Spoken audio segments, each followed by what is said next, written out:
सिंध में अमन अमान पर high level इजलास, बड़े फैसलों का इम्कान। वज़ीर-ए-आला सिंध की ज़ेर सदारत एपिक्स कमेटी का इजलास। वज़ीर-ए-आला हाउस में सिक्योरिटी पर अहम बैठक। स्ट्रीट क्राइम और डाकुओं के खिलाफ बड़े ऑपरेशन पर गौर। पाक अफगान कशीदगी के तनाज़ुर में सिक्योरिटी खर्चात ज़ेर बहस। गैर कानूनी अफगान बशिंदों के खिलाफ मुहिम तेज करने पर गौर। मुल्क की मजमूई सिक्योरिटी सूरत हाल का जायजा। सिक्योरिटी हिकमत अमनी मजीद सख्त करने पर मुशावरत।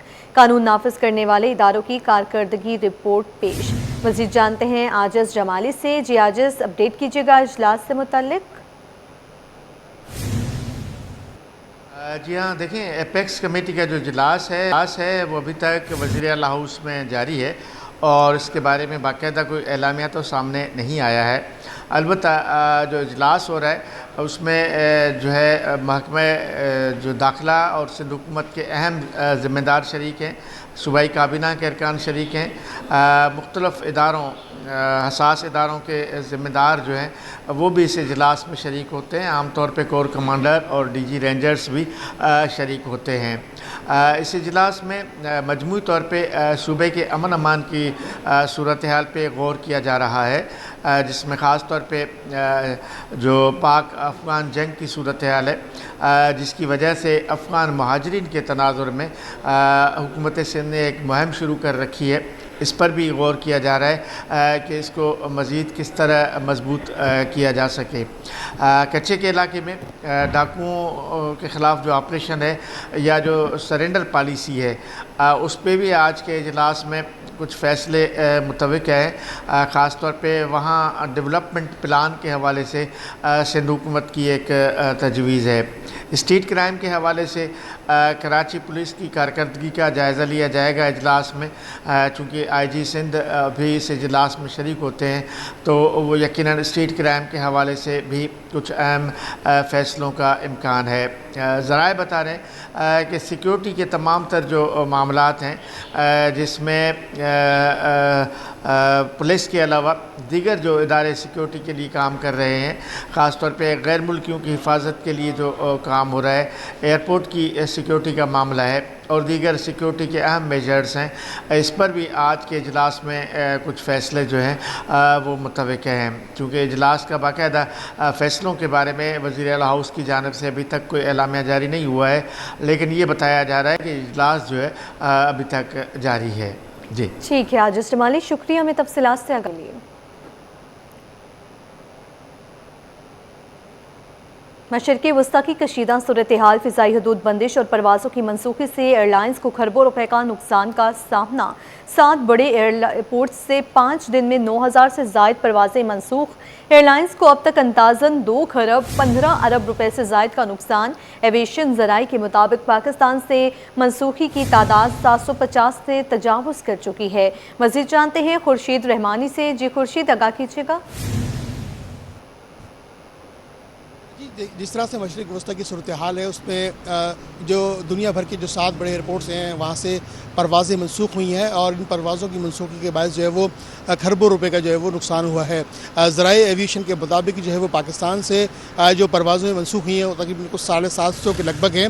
इसके अलावा जो दुनिया भर से जो परवाज़ें मनसूख हुई हैं उससे भी जो मुख्तलिफ निजी एविएशन कंपनीज़ हैं, निजी एयरलाइंस की कंपनीज़ हैं, उनको खरबों रुपए का नुकसान हुआ है। इसके अलावा पाकिस्तान भर से जो है वो पाकिस्तान समेत दुनिया भर से आखिरी अशरे में लोग उम्र के लिए जो है वो उम्र की अदायगी के लिए लोग जाते हैं तो उसकी पेशगी लोग बुकिंग करवाते हैं। इस वजह से भी जो है वो इस वक्त क्योंकि फ़्लाइट ऑपरेशन बैनुल-अक़वामी तौर पर जो है वो बंद है, तो कराची से भी और कराची के अलावा पाकिस्तान भर से मुख्तलिफ़ इलाकों से जो लोग उम्र के लिए जाते हैं वो भी इस वक्त तशवीश में है कि उनको भी जो है वो इजाज़त नहीं मिल रही।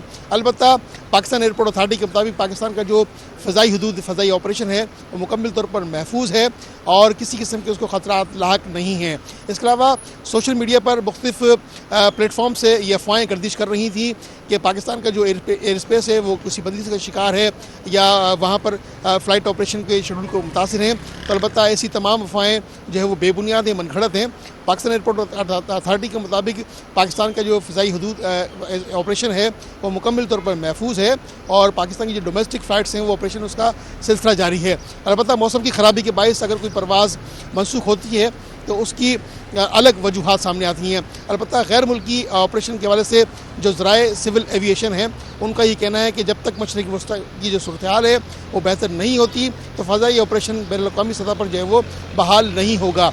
इस हवाले से ख़ुसूसी तौर पर माह रमज़ान के आखिरी अशरे में उम्रे की अदायगी के लोग जाते हैं तो इस सूरत हाल में लोग परेशान हैं।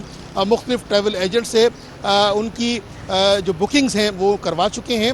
अलबत्ता अब इस बात का इंतज़ार है कब सफारती सतह पर मामला जो है वो जो फ़ज़ाई ऑपरेशन का वो खुले तो लोग उम्रे की अदायगी के लिए जाएंगे। इसके अलावा मुख्तलिफ एयरपोर्ट्स पर कुछ आने वाले मुसाफिर हैं वो भी स्ट्रक हैं, एयरपोर्ट्स पर हैं, दुबई एयरपोर्ट्स पर हैं, सऊदी एयरपोर्ट्स पर हैं, तो वो भी इस बात के मुंतज़िर हैं कि कब फ़ज़ाई ऑपरेशन बहाल हो और वो अपने अहले खाना से मिलें। जी ठीक है खुर्शीद, आपका शुक्रिया, साथ ही रहिएगा। नाज़रीन, मशरिक़ वस्ती में कशीदगी खलीजी ममालिक के लिए फ़िज़ाई ऑपरेशन जो है वो मुतासर हो चुका है। कराची से रवाना होने वाली 11 परवाजें मनसूख हो चुकी हैं। अक्सर शायद हमारे साथ मौजूद हैं। अक्सर बताइएगा कौन कौन सी परवाजें मनसूख हुई हैं?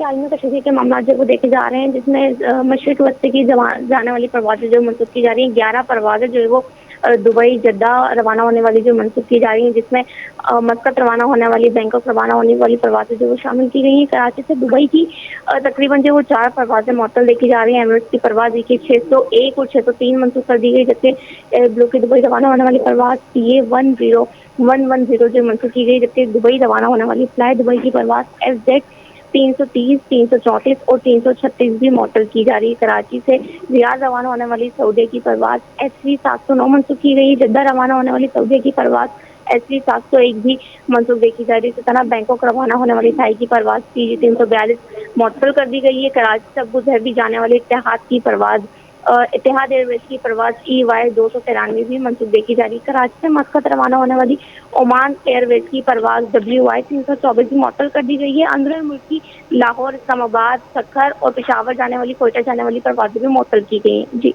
ठीक है, अक्सर शाहिद, खुर्शीद रहमानी हमारे साथ मौजूद थे। आप दोनों का शुक्रिया।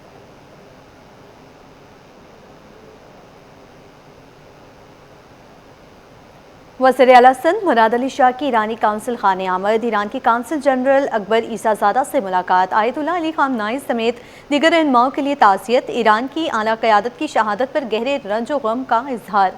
वज़ीर आला की काउंसिल खाने में फातिहा ख़ानी और दुआ। ताज़ीयती किताब में तासुरात कलमबंद किए। मुराद अली शाह ने कहा, गम की घड़ी में सिंध हुकूमत और आवाम ईरान के साथ हैं।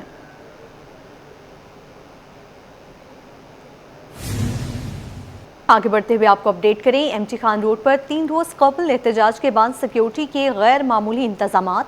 माइकोलाची रोड भी सिक्योरिटी वजूहात पर ट्रैफिक के लिए बंद। सुल्तानाबाद और नेटी जेटी पर कंटेनर्स रखकर रास्ते सील। ट्रैफिक पुलिस की शहरियों को मुतबादिल रास्ते इख्तियार करने की हिदायत।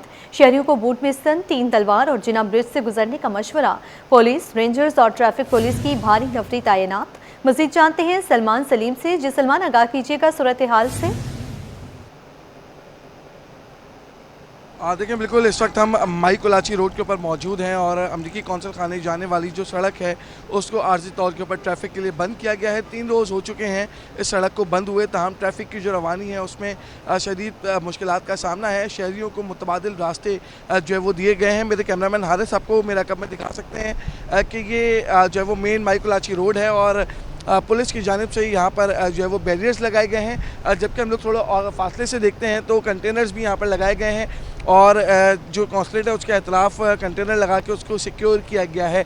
ताहम जो मुतबादिल रास्ते उनकी अगर हम बात करते हैं तो उनमें सबसे पहले जो है वो MT खान रोड का एक ट्रैक आता है। उसके बाद हम बात करते हैं तो बोट बेसन वाला जो रोड है वो आता है, वहाँ पर डाइवर्जन दी हुई है। सुल्तानाबाद जो सेक्शन है वहाँ से एक डाइवर्जन दी हुई है। ताहम जो ट्रैफिक का फ़्लो है वो काफ़ी ज़्यादा हो जाता है। गुज़िश्ता रोज़ भी हमने देखा कि ये अहम शाहराहों को बंद किया हुआ है, जिसकी वजह से ट्रैफिक का जो दबाव है वो काफ़ी शदीद देखा गया गुज़िश्ता रोज़ और शहरी जो है वो घंटों फंसे रहे। ताहम आज ट्रैफिक पुलिस की जानिब से एक मैनेजमेंट एडवाइजरी भी जारी की गई है जो कि तमाम सेक्शन ऑफिसर्स को दी गई है कि आज जो है वो ट्रैफिक जाम ना होने दिया जाए और तमाम जो फील्ड अफसरान है वो फील्ड के ऊपर मौजूद रहें। ट्रैफिक का जहाँ फ़्लो ज़्यादा हो वहाँ पे डिप्लॉयमेंट ज़्यादा होगी ट्रैफिक पुलिस की और मुख्तलिफ़ मकामात के ऊपर जो है वो उनको गाड़ियों को डाइवर्ट करने का सिलसिला जारी रहेगा। साथ ही साथ अगर हम बात करते हैं शहर के मुख्तलिफ़ मकामात की तो वहाँ पर भी जो है वो कुछ सड़कें जो है वो बंद हैं, जिसकी वजह से शहरियों को मुश्किलात का सामना था। ताहम एहतजाजी मुजाहिरीन की वजह से ये सड़कें जो है वो ब्लॉक की गई थी। ताहम क्योंकि इन्वेस्टिगेशन चल रही है, मामला अभी जो है वो इन्वेस्टिगेशन के मराहिल में है, इस सड़क को आर्जी तौर पर बंद किया गया है। इस सड़क को कब खोला जाएगा इसके हवाले से किसी भी किस्म की कोई बात सामने नहीं आ रही, लेकिन जो शहरी हैं उनको मुश्किलात का सामना करना पड़ रहा है। जी ठीक है सलमान सलीम, आपका शुक्रिया।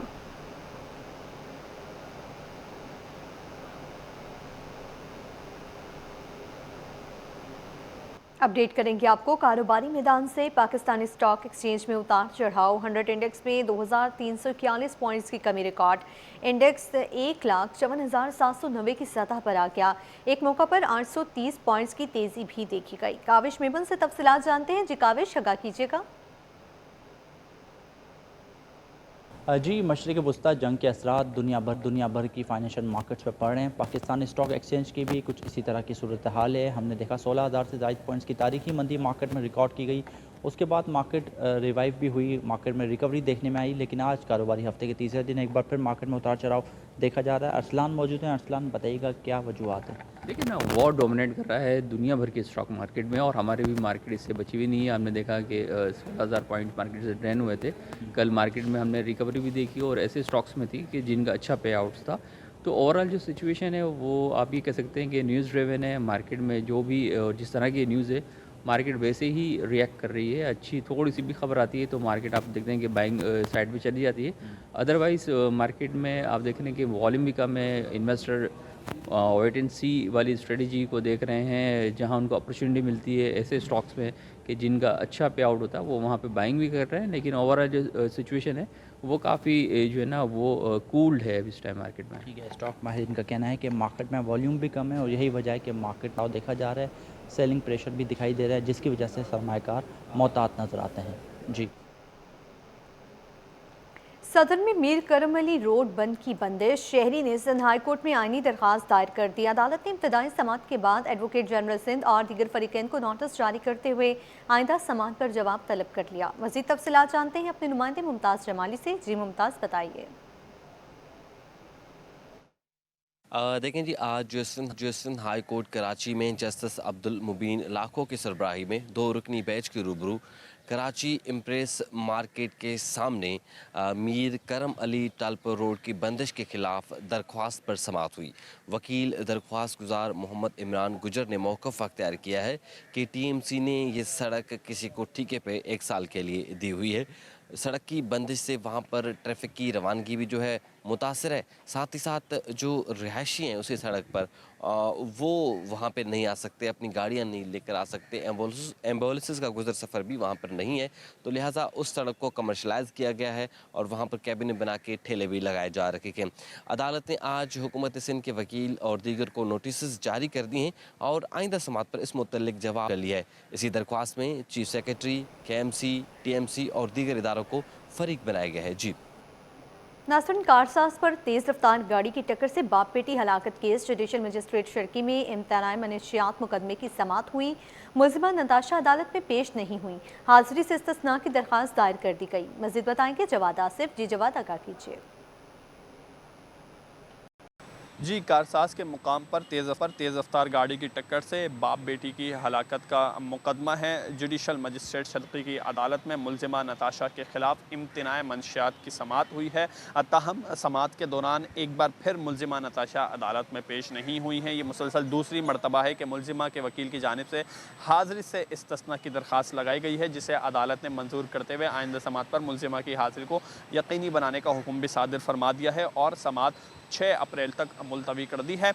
याद रहे, मरकज़ी मुकदमे में मुलजिमा बरी हो चुकी है। ताहम इस मुकदमे में जो सरकार की मुद्दत में दर्ज किया गया था, मुलजिमा की बरियत की दरख्वास्त मुस्तरद कर दी गई थी। ये जो हादसा है ये 2024 अगस्त में पेश आया था, जिसके नतीजे में बाप बेटी जान की बाजी हार गए थे, जबकि मुतादिद अफराद ज़ख्मी भी हुए थे। मुलजिमा के खिलाफ ये मुकदमात बहादुराबाद थाने में दर्ज किए गए थे और ये वाला मुकदमा हुदूद ऑर्डिनेंस के तहत दर्ज हुआ था।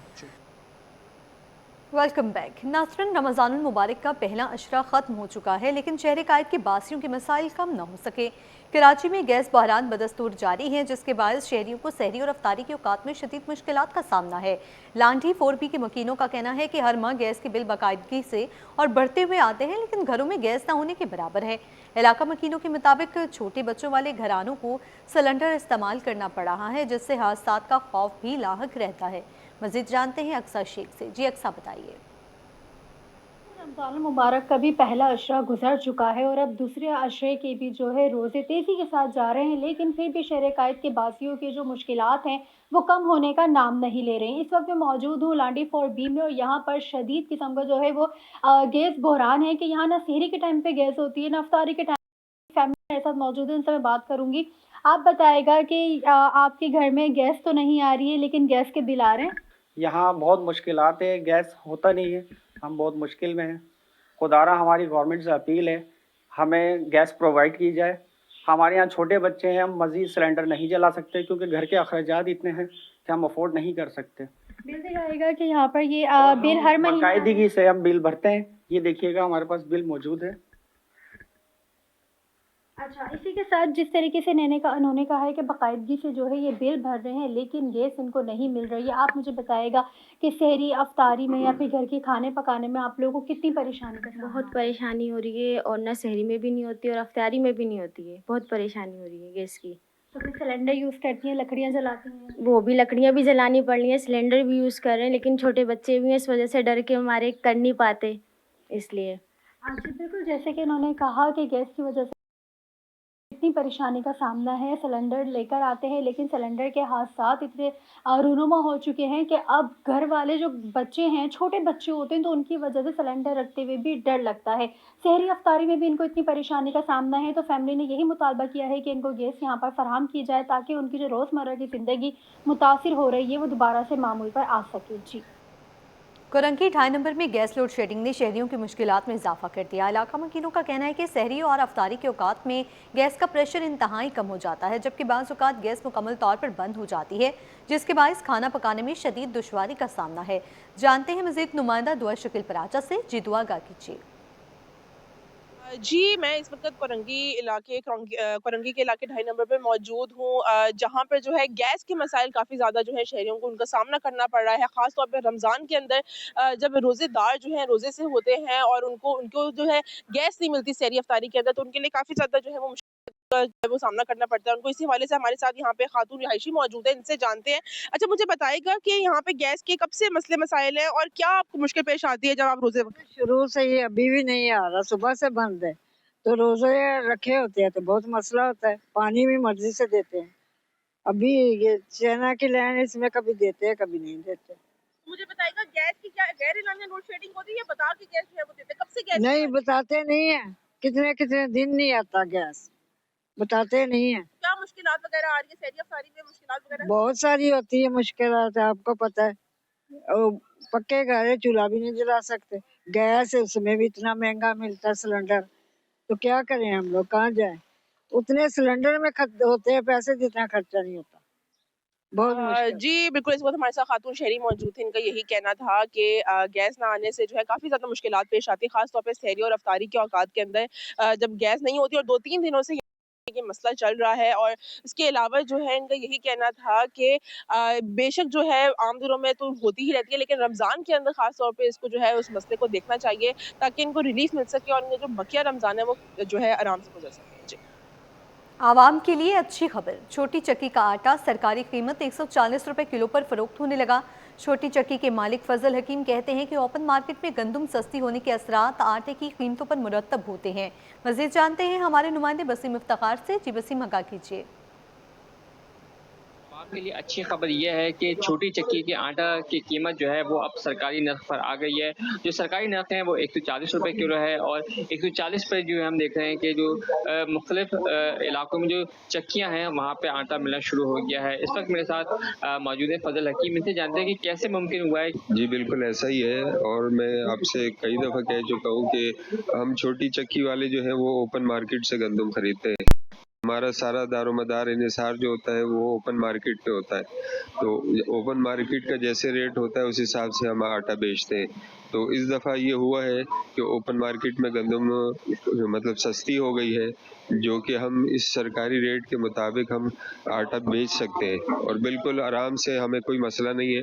तो हम आगे भी ये हुकूमत से भी ये अपील करते हैं और जो बड़े बड़े व्यापारी हैं, ताजर हजरात हैं, उनसे भी ये अपील करते हैं कि इसी तरीके से अगर आप गंदम के रेट कम करेंगे तो हमें भी आटे का रेट कम करने में जो है वो बड़ी आसानी हो जाएगी और आवाम को भी सहूलत मिलेगी। ये मुतालबा कर रहे हैं कि हुकूमत अगर मुस्तकबिल में भी गंदम की कीमतों में वो कमी जारी रखेगी तो उसके असरात सस्ते आटे की सूरत में जो है सामने आते रहेंगे। जी, बुलेटिन में बात करेंगे फलों की कीमतों के हवाले से। शहर कायद में रमज़ान मुबारक के महीने में फलों की कीमतों में इजाफा, फलों की सरकारी और बाजारी कीमतों में नुमाया फ़र्क के बजाय 250 रुपये दर्जन, गोल्डन सेब 330 रुपये के बजाय 500 रुपये, तरबूज 150 रुपये से 200 रुपये किलो फरोख्त होने लगा।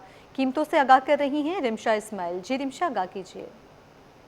में फलों के रेट अब भी कम ना हो सके। रमज़ान मुबारक में फल जो है वो अब महंगे दामों फरोख्त किए जा रहे हैं। अगर हम केले की बात करें तो 198 रुपये के बजाय तकरीबन जो है 250 रुपये दर्जन फरोख्त किए जा रहे हैं। जबकि अगर हम बात करें गोल्डन सेब की 330 रुपये इसकी सरकारी कीमत है, ये भी तकरीबन जो है वो 450 से 500 रुपये में फ़रोख्त हो रहा है। जबकि अगर हम पपीते की बात कर लें तकरीबन इसकी सरकारी कीमत जो है वो 200 रुपये है, ये भी तकरीबन जो है वो 100 रुपये महंगा करके जो है वो 300 रुपये में फ़रोख्त हो रहा है। इसके साथ साथ किन्नू की बात करें तो 322 के बजाय तकरीबन ये भी जो है 350 से 400 रुपये में फ़रोख्त हो रहा है। जबकि अगर हम खरबूजे की बात करें तो 186 रुपये के बजाय तकरीबन ये भी 250 रुपये में फ़रोख्त हो रहा है। अमरूद 161 के बजाय तकरीबन जो है वो 300 रुपये में फ़रोख्त किए जा रहे हैं। जबकि अगर हम चीकू की बात करें तो 144 के बजाय 300 में फ़रोख्त किए जा रहे हैं। तरबूज 115 के बजाय मार्केट्स में तकरीबन जो है वो 150 से 200 रुपये में फ़रोख्त किया जा रहा है। दुकानदारों का कहना है कि रेट लिस्ट जो मंडी में रेट लिस्ट मिलती है उसके मुताबिक उन्हें फल ही नहीं मिलते। रेट लिस्ट पे जो कीमतें होती हैं वो मुतरादिफ होती हैं, जिसके बायस जो है जब वो मंडी में लाते हैं तो ट्रांसपोर्ट के अखराजात होते हैं, इसके साथ साथ दीगर अखराजात भी होते हैं, जिसके बायस जो है वो फल महंगे दामों फ़रोख्त किया जा रहा है। और रमज़ान मुबारक में फल जो है वो मंडी से ही महंगा मिल रहा है। कोरंगी नंबर 6 में कायम डीएमसी प्राइमरी स्कूल नंबर 25 मसाइल का शिकार। गैर कानूनी तजावुज़ात तो हटा दी गई मगर मलबा तहाल स्कूल के ग्राउंड में मौजूद है। स्कूल के हाथ में बड़ी बड़ी झाड़ियां जमा हो चुकी हैं, जबकि मेन गेट का एक हिस्सा भी गायब है। सिक्योरिटी गार्ड न होने के बायस नशे-ए-आती अफराद ने स्कूल को अपनी अमाज का बनाया हुआ है। मज़ीद जानते हैं हमारी नुमाइंदा राबिल सदीद से। जी राबिल, बताइए। इस वक्त मैं मौजूद हूँ डीएमसी प्राइमरी स्कूल नंबर 25 में, जहाँ पर सूरत हाल ये है कि मेरे कैमरामैन इमरान है कि आपको दिखाते चले तो ये जो है तो ये स्कूल की पूरी बिल्डिंग है और उसके साथ ही बिल्कुल आप देख सकते हैं कि वहाँ पर जो है वो कचरे का अंबार लगा हुआ है। जबकि साथ ही जो है वो गैर कानूनी तामीरात यहाँ की DHM के मुताबिक के यहाँ पर जो है वो गैर कानूनी तामीरात की गई थी, जो कि अब जो है उसको तुड़वा दिया गया, लेकिन जो जितना भी मलबा था वो सारा का सारा यहीं पर छोड़ दिया गया है। हमारे साथ यहाँ पर HM मौजूद है स्कूल की, इनसे बात कर लेते हैं। मैडम, ये बताइएगा ये गैर कानूनी तामीरात आपके मुताबिक की गई थी, इसको तोड़वा भी दिया गया है, ये मलबा सारा यहाँ पर जमा है, तो क्या वजूहात है, ये अभी तक उठाया क्यों नहीं गया? भाई ये तो हमें नहीं पता क्यों नहीं उठाया, लेकिन उठाया नहीं गया। हमने बहुत दरखास्तें भी दे दी लेकिन उठाया नहीं है मलबा। अच्छा मैडम, ये भी बता दीजिए कि कुछ स्कूल के अंदर ये भी खबरें हमने सुनने में आया था कि लाइट्स वगैरह का भी मुश्किलात होती हैं, तो ये इसकी क्या बारे में, क्या इतनी बात में सदाकत है या नहीं है? लाइट्स तो पूरे इलाके के लिहाज से जारी है, यहाँ पे लाइट्स का तो कोई ऐसा मसला नहीं है। हाँ, जनरेटर वगैरह तो मतलब होते ही नहीं स्कूल में, क्योंकि 4 घंटे स्कूल लगता है, तो इस जनरेटर का इशू नहीं है। लेकिन यह है कि लाइट तो वही टाइम है, इलाका वाइज है। ठीक है जी, बिल्कुल। हमारे साथ एक और यहाँ पे स्कूल टीचर मौजूद है, इनसे भी बात करते हैं। सर, आपके मुताबिक यहाँ पर आप देख सकते हैं कि पूरा मलबा इस तरह जमा है, तो ज़ाहिर बच्चों के लिए ना कोई प्लेग्राउंड वाली सहूलत है, ना कोई ऐसा माहौल है जहाँ पर बच्चे जो है वो एंजॉय कर सके। क्या कहना चाहेंगे इन झाड़ियों और मलबा हटाने के हवाले से? गैर कानूनी तजावुज़ात एक अरसा दराज से कदीम अरसा से हम लोग देखते हुए आ रहे हैं, और यहाँ चेयरमैन अब्दुल जमील साहब होते हैं यहाँ पे जमात इस्लामी के, तो मुंतखब हो गए हैं, उन्होंने इंक्रोचमेंट करा। इंक्रोचमेंट के बाद दोबारा से रिकंस्ट्रक्शन का काम स्टार्ट हो गया यहाँ पे, और यहाँ पे ड्रग्स का काम भी होता है, तो स्कूल में बच्चों की तादाद इस वजह से कम हो जाती है। और स्कूल इंतजामिया की यही अपील है कि यहाँ पर जो है वो पार्क बनाया जाए ताकि बच्चों को जो है वो साफ सुथरा माहौल फराहम किया जा सके। जी मुसाफिरों की कम तादाद के बायस कराची से अंदरूनी मुल्क रवाना होने वाली 4 ट्रेन मुअत्तल। रेलवे इंतजामिया के मुताबिक कराची से लाहौर जाने वाली एक ट्रेन के इंजन के डीजल का खर्चा 15 लाख रुपए तक का होता है। खसारे से बचने के लिए मुसाफिरों को दूसरी ट्रेन में जिम किया जाता है। 30% से कम बुकिंग पर ट्रेन मुअत्तल की जाती है। मज़ीद जानते हैं अक्सा शाहिद से। जी अक्सा, आगाह कीजिए। रेलवे स्टेशन पे जो मैं मौजूद हूँ, लेकिन यहाँ पर जो वो सन्नाटे छाए हुए हैं। रमज़ान मुबारक के महीने में रेलवे इंतज़ामिया की जानिब से जो बताया जाता है कि शुरू के जो रोज़े होते हैं उसमें जो है मुसाफिरों की तादाद जो है वो रवानगी में इंतहाई कम देखी जाती है। और यही वजह है कि आज कराची से अंदरूनी शहर रवाना होने वाली 4 परवाज़ें जो मनसूख कर दी गई हैं। 4 परवाज़ों में जो वो 2 लाहौर की, एक पेशावर और कोयटा की परवाज़ जो मनसूख की गई है। कराची से लाहौर रवाना होने वाली कराकरम एक्सप्रेस को जो मुअत्तल कर दिया गया है, जबकि कोयटा रवाना होने वाली बुलान मेन को भी जो मनसूख किया जा रहा है। कराची एक्सप्रेस भी लाहौर रवाना होने वाली जो वो कैंसिल है, जबकि पेशावर रवाना होने वाली खुशहाल खान घाटा की एक्सप्रेस गुज़िश्ता एक हफ्ते से जो मुअत्तल देखी जा रही है। ट्रेनों में ताख़ीर की बात की जाए तो पाक विजिट एक्सप्रेस जो है वो दोपहर सपहर 4 के बजाय शाम 6 बजे कराची के स्टेशन से रवाना होगी। रेलवे इंतजामिया के मुताबिक तकरीबन 20 से 22 रोज़ तक जो है मुसाफिरों की रश जो है वो कम देखा जाता है, जिसकी वजह से जो है वो मुसाफिरों को जो है वो ट्रेन में एडजस्ट किया जाता है और जिसमें कम होती है उस ट्रेन को जो मुअत्तल किया जाता है। क्योंकि अगर एक ट्रेन कराची से लाहौर तक सफ़र करती है तो कम से कम जो है वो 10 से 15 लाख का जो है वो डीजल कंज्यूम करती है, जिसके बाद जो है वो मुसाफिरों को जो है ट्रेन में एडजस्ट किया जाता है। आज भी कराकरम और कराची एक्सप्रेस के मुसाफिरों को जो दूसरी ट्रेन में जो है वो एडजस्ट किया जाएगा, जबकि जो लाहौर रवाना होने वाली पाक बिजनेस एक्सप्रेस है वो 4 के बजाय वो शाम 6 बजे रवाना होगी। रोज़ा इफ्तार का वक्त होता है, मुसाफिरों को कुछ मुश्किलात का सामना होगा। जैसे कि शहर भर की अगर हम बात करते हैं आलमी सतह पर, तो जो मुल्क के हालात चल रहे हैं उसके बाद जो वो कराची के स्टेशन पर सिक्योरिटी के भी जो हाईलाइट किया हुआ है और यहाँ पर सिक्योरिटी के इंतजाम हैं, यहाँ पर चेकिंग के इंतजाम हैं या स्कैनिंग मशीन है, उन सबको जो वो एक्टिव किया हुआ है। जी कोरंगी 1.5 नंबर मटके वाली पुलिया रोड, जहां सेवरेज के पानी ने पूरी सड़क को अपनी लपेट में ले लिया। सेवरेज ओवरफ्लो, जगह जगह रोड कटिंग और नाकिस गार्बेज कलेक्शन के बायस ये आम शाहराह खंडर का मंजर पेश कर रही है। मुकामी शहरियों का कहना है कि रोजाना हजारों अफराद इस सड़क से गुजरते हैं। के अदम तवज्जो के बायस न सिर्फ आमदोरफ्त शदीद मुतासर है, बल्कि इबादत और कारोबार भी बुरी तरह मुतासर हो रहे हैं। मज़ीद बताएंगे रिजवान अहमद। जी रिजवान, वक्त मौजूद हूँ कोरंगी नंबर 1.5 मटके वाली पुलिया की मरकज़ी लिंक रोड पर। और लिंक रोड की अगर बात की जाए तो शहर भर में सूरत हाल जो है दगरगू है। 3-4 मसाइल जो हैं उसका शिकार हैं ये लिंक रोड। यहाँ पे भी वही सूरत हाल है। सेवरेज का निज़ाम दरम बरम है जो कि इंफ्रास्ट्रक्चर को निगल रहा है, और इसके साथ साथ गार्बेज कलेक्शन यहाँ पे भी जो है पुअर सर्विस दिखाई देती है, क्योंकि कचरा कुंडियाँ जो लबे सड़क हैं वो भरी हुई हैं।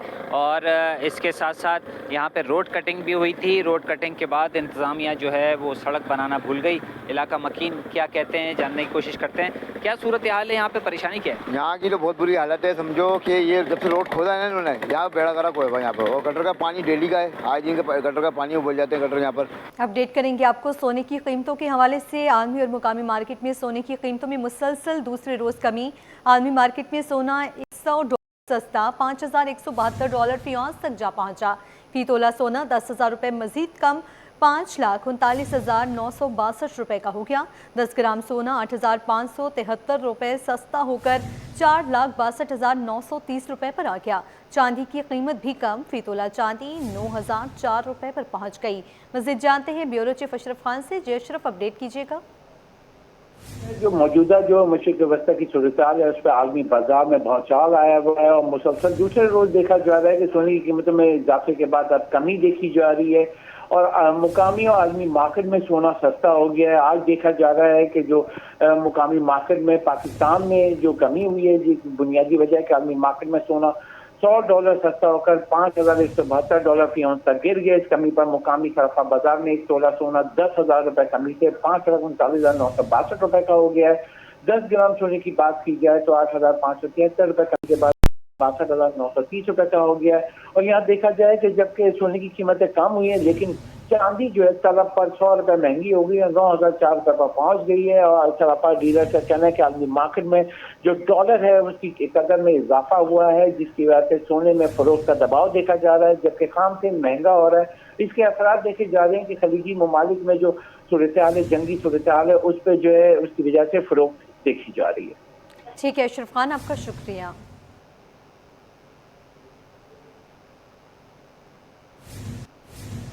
अपडेट करेंगे आपको खेल के मैदान से। साबिक कप्तान सरफराज अहमद को कौमी टेस्ट टीम का हेड कोच बनाने का फैसला। जराये के मुताबिक सरफराज अहमद बांग्लादेश के खिलाफ सीरीज से हेड कोच की जिम्मेदारियां निभाएंगे। पाकिस्तान टीम मई में बांग्लादेश के खिलाफ 2 टेस्ट मैचेस की सीरीज खेलेगी। सरफराज ने 54 टेस्ट, 117 वनडे, 61 टी20 में पाकिस्तान की नुमाइंदगी की। सरफराज अहमद शाहीन अंडर 19 टीम के साथ और मुंसलिक हैं। पीसीबी जल्द सरफराज अहमद की तकर्रुरी का बाकायदा ऐलान करेगा। मजीद जानते हैं जावेद इकबाल से। जी जावेद, आगाह कीजिएगा। जी, पाकिस्तान क्रिकेट बोर्ड ने पाकिस्तान टीम की कारकर्दगी में सवाल के सबब साबिक कप्तान सरफराज अहमद को पाकिस्तान टीम का टेस्ट हेड कोच बनाने का फैसला किया है। और सरफराज अहमद इससे पहले पाकिस्तान को कई अहम मौके में कामयाबी दिला चुके हैं। सरफराज अहमद ने 54 टेस्ट, 17 वनडे और 61 टी20 में पाकिस्तान की नुमाइंदगी की और कई वर्ष से पाकिस्तान टीम में कप्तान रहे। और 2017 की चैंपियंस ट्रॉफी जब पाकिस्तान जीती इंग्लैंड में, तब भी पाकिस्तान टीम में फहरिस्त कर रहे थे। और उसके अलावा कोयटा ग्रेडर्स से इन दिनों वाबस्ता है पाकिस्तान टीम की शाहिद के लिए। वो कोचिंग कर रहे हैं, अंडर 19 टीम की कोचिंग कर रहे हैं। एशिया कप की पाकिस्तान में उनकी कोचिंग में जीता 19 एशिया कप। और उसके अलावा पाकिस्तान को चाहता है कि अब उनको पाकिस्तान की नेशनल टीम की कोचिंग का की जिम्मेदारी दिया ताकि चाहिए वहाँ से आ सके। और पाकिस्तान में क्योंकि मई में बांग्लादेश का दौरा करना है, जहाँ पे पाकिस्तान की वर्ल्ड टेस्ट चैंपियनशिप के सिलसिले में 2 टेस्ट खेलेगा बांग्लादेश की। ठीक है जावेद इकबाल, आपका शुक्रिया।